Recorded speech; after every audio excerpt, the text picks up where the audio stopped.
زمین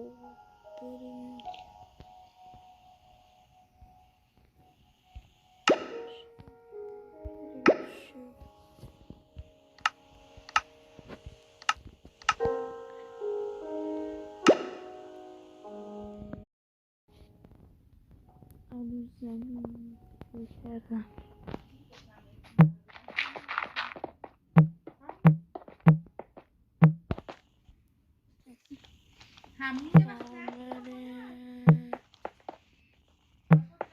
Okay, let's go. Doors hard. Okay, let's go.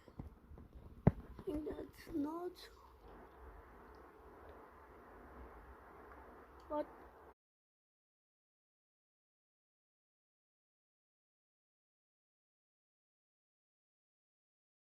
به نام خدا. سعید غفاری هستم، مدرس و مربی دفاعی شخصی. اول خودمو معرفی کنم. آقا حدوداً 40-41 سالم هستش.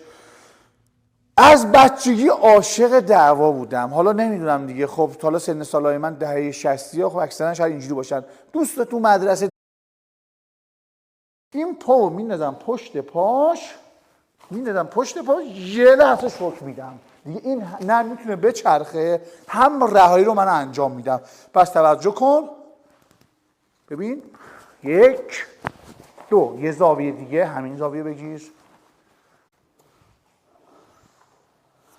یه لحظه بیا جلوتر، اینجا رو ببین، از بالا میگیرم، ببین از سمت 2 تا انگشت هستش. این دست بچه نگاه کن، به این صورت میگیرم، دست رو قفل میکنم، پای چپ میارم عقب، دست راحت رها میکنم. همین الان بچه انجام بدین ها، با یکی از دهن بره بیرون. ببین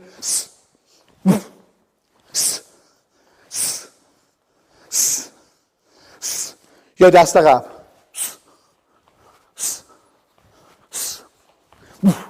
پس یه ذره نفس رو از دهن میری بیرون. 1 2.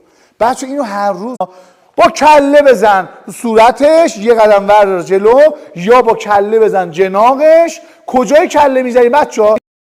فوتبال با کجا هدیه میزنی؟ یه پیشونی تقریبا یه ذره بالاتر، یه ذره از مو، یه ذره از پیشونی، با اینجا کله بزن جناقش.